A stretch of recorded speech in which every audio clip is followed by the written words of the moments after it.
Assalamualaikum warahmatullahi wabarakatuh. Selamat datang, semoga kalian selalu dalam keadaan baik-baik saja dan selalu diberi kesehatan.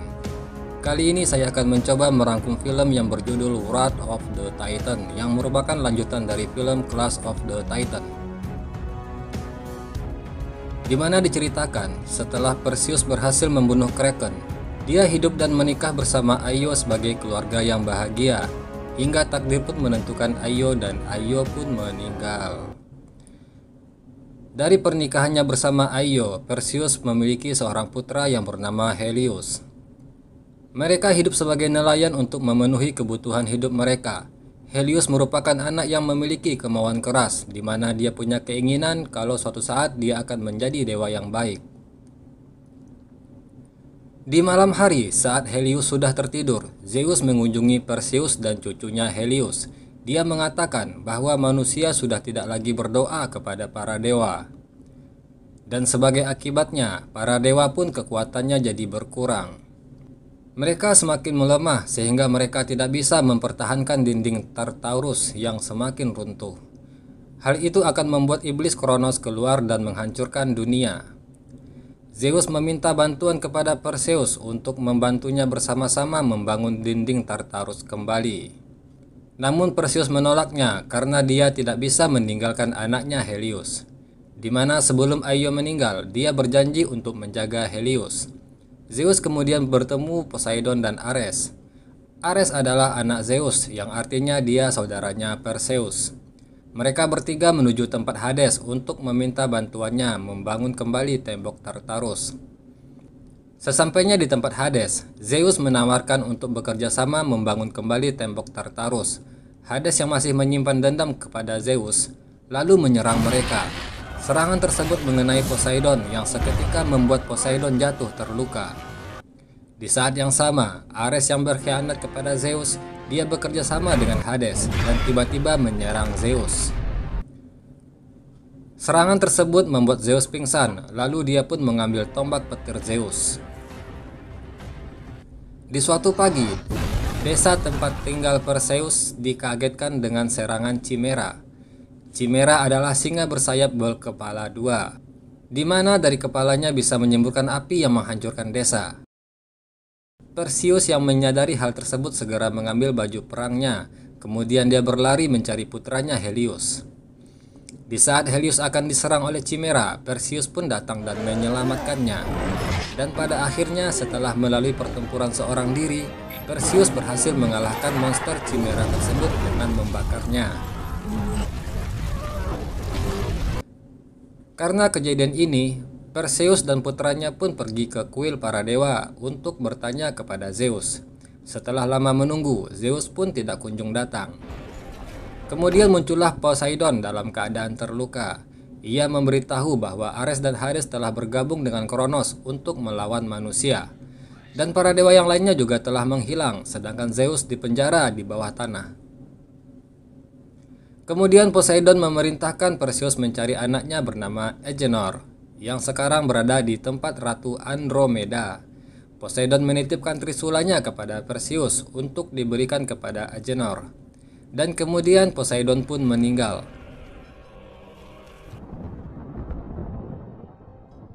Di dunia bawah, tempat Hades dan Ares menahan Zeus, Zeus diikat dan kekuatannya diserap untuk membebaskan Kronos kembali.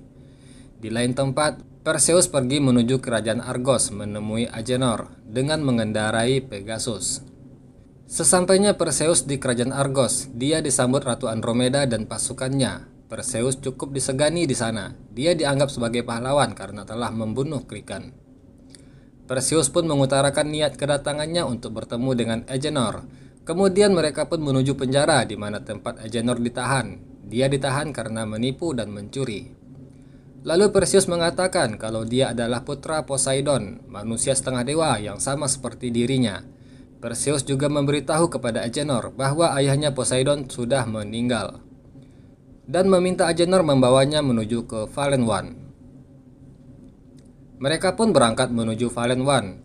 Di perjalanan diketahui ternyata Fallen One adalah tempat kediaman dewa Hephaestus. di mana dewa Hephaestus lah yang menciptakan senjata tombak petir Zeus, Trisula Poseidon, dan garpu Hades. Apabila ketiga senjata dewa ini digabungkan, maka akan terbentuk tombak Trium, senjata yang dulu digunakan dewa untuk mengalahkan Kronos. Kemudian Perseus memberikan Trisula Poseidon kepada Agenor, dan Agenor pun menggunakannya untuk membuka jalan menuju Valen One. Tibalah mereka di pulau. Saat Perseus dan yang lainnya memasuki sebuah hutan, sesuatu pun terjadi yang membuat pasukan ketakutan dan berdoa kepada Ares. Perseus pun kembali mengingatkan untuk jangan berdoa kepada Ares, atau Ares akan membunuh mereka semua. Lalu Agenor terjebak perangkap. Di saat Perseus dan yang lainnya ingin mencoba membebaskan Agenor, muncullah Cyclops dari balik perpohonan, yaitu raksasa besar yang mempunyai mata satu. Cyclops tersebut menyerang Perseus dengan menggunakan palu berdurinya. Dia mengejarnya, yang membuat Perseus terus berlari untuk menghindar. Di tempat lain, Ratu Andromeda dan prajurit lainnya juga diserang oleh para Cyclops, yang membuat mereka juga harus berlari dan sembunyi dari raksasa tersebut. Akhirnya, Perseus berhasil mengalahkan salah satu dari Cyclops tersebut, di mana teriakan Cyclops tersebut mengundang Cyclops yang lainnya untuk datang. Di saat Perseus mengeluarkan Trisula Poseidon, Cyclops yang lebih tua datang dan memerintahkan Cyclops lainnya untuk berhenti, dan dia pun menyerahkan Agenor dan berlutut di hadapan Trisula Poseidon tersebut. Kemudian dengan bantuan para Cyclops, mereka pun melanjutkan perjalanan ke tempat dewa Hephaestus. Singkat cerita, mereka pun bertemu Hephaestus. Hephaestus memberitahu bahwa Zeus ditahan di dalam Tartarus, dunia bawah. Hephaestus mengatakan kalau dia mengetahui jalan pintas menuju Tartarus, karena dialah yang membangunnya. Terlihat Zeus yang semakin lemah karena kekuatannya terus diserap oleh Kronos. Di sini juga diketahui alasan sebenarnya Hades membantu Kronos. Hades sadar para dewa semakin lemah dan sudah tak abadi. Jadi Hades membantu Kronos karena Kronos menjanjikan hidup abadi untuk para dewa. Di sisi lain, Perseus dan yang lainnya dipandu oleh Hephaestus berjalan menuju pintu labirin, di mana labirin tersebut memiliki ratusan pintu dan hanya satu pintu yang benar. Untungnya Hephaestus telah mempersiapkan satu peta untuk memandu mereka, dan dia memberikannya kepada Agenor. Peta itu akan berubah bentuk apabila masuk di pintu yang benar. Saat di perjalanan menuju labirin, salah satu prajurit ada yang berdoa kepada Ares untuk meminta perlindungan. Ares jadi langsung tahu di mana keberadaan mereka. Tak lama setelah itu, Ares datang untuk menghalangi mereka, dan dia membunuh semua prajurit.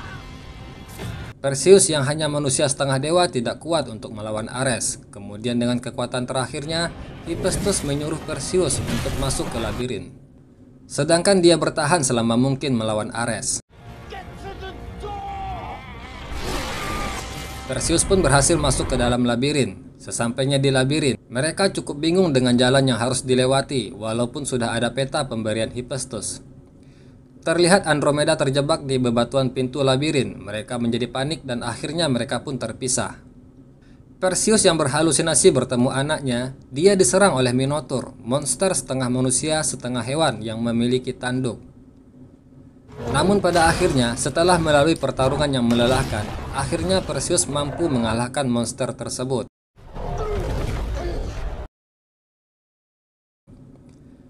Di Tartarus, Zeus meminta maaf kepada Hades karena telah memperlakukannya secara tidak adil di masa lalu. Hades pun terlihat seperti menyesal dengan perbuatannya. Tapi tiba-tiba Ares datang dan menyerang Hades, dan terjadilah pertarungan yang seru di antara mereka, di mana Ares menggunakan petir Zeus untuk melawan Hades. Akhirnya mereka berdua jatuh ke tebing. Di tempat lain, Perseus, Andromeda, dan Agenor pun berhasil menyelesaikan teka-teki labirin tersebut. Mereka pun sampai di pusat Tartarus, tempat Zeus ditahan. Terlihat Zeus sangat lemah dan rambutnya sudah menjadi putih. Perseus dengan seluruh tenaganya pun berusaha untuk membebaskannya.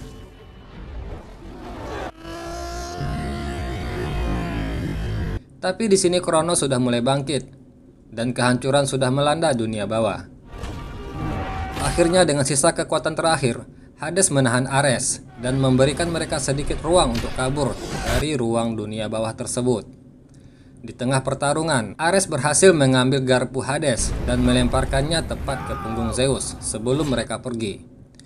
Akhirnya mereka pun langsung berteleportasi ke markas tempur Andromeda. Zeus yang sudah tak punya kekuatan dan terbaring lemah di markas tempur itu. Ia mengatakan untuk mengalahkan Kronos, Perseus harus menggunakan 3 senjata legendaris dewa dan menggabungkannya. Sekarang mereka hanya memiliki 2 di antaranya, yaitu Trisula Poseidon dan garpu Hades. Perseus pun berdoa kepada Ares untuk menemuinya di kuil para dewa untuk melakukan pertarungan terakhir. Sementara Perseus menuju kuil dewa, Andromeda dan pasukannya berusaha menahan serangan pasukan Kronos, di mana mereka terlihat kewalahan. Pertempuran terlihat sangat tidak imbang. Di kuil para dewa, Ares menculik anaknya Perseus untuk melihat kehancuran ayahnya sendiri. Lalu mereka pun bertarung menggunakan 3 senjata legendaris. Perseus sempat kewalahan melawan Ares. Ia kalah telak dan Ares membanting kepalanya ke pilar berkali-kali. Di saat Perseus sudah kehabisan tenaga, anaknya Helios mengalihkan perhatian Ares. Perseus memanfaatkan kesempatan tersebut sebaik-baiknya. Dia menikamnya dari belakang. Perseus terus mengunci Ares sampai dia tak bertenaga. Lalu dengan menggunakan tombak petir Zeus, ia menusukkannya ke dada Ares, sehingga Ares pun meninggal dan menjadi debu. Setelah mendapatkan tombak petir Zeus, Perseus pun menggabungkan ketiga senjata tersebut. Di tempat lain, Hades yang ternyata masih hidup mendatangi Zeus. Dia melihat Zeus yang sudah dalam keadaan sekarat. Di sana dia berkata kalau dia sudah memaafkannya. Dengan sisa tenaga yang dimilikinya, dia pun menggunakannya untuk menyembuhkan Zeus.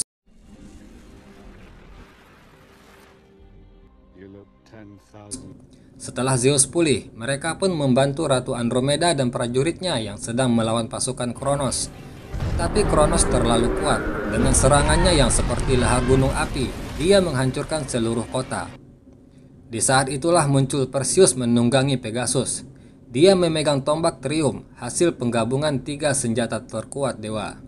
Melihat kedatangan Perseus, Zeus dan Hades pun mengerahkan sisa kekuatan mereka menyerang Kronos, guna memberi peluang kepada Perseus. Dengan menunggangi Pegasus dan tombak petir di tangannya, Perseus terbang di angkasa, kemudian dia masuk ke dalam tubuh Kronos, dan akhirnya Kronos pun dikalahkan.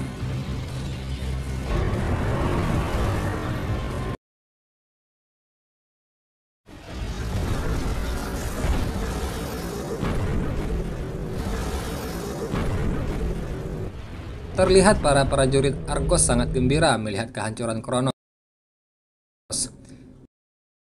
Scene berlanjut, Zeus yang sudah terluka parah akibat menerima serangan Kronos mendatangi Perseus. Di detik terakhirnya, dia mengatakan kalau sudah tidak ada dewa lagi dan meminta Perseus untuk menggunakan kekuatannya dengan bijak. Dia mengucapkan terima kasih kepada Perseus, dan kemudian dia pun meninggal di bahu Perseus.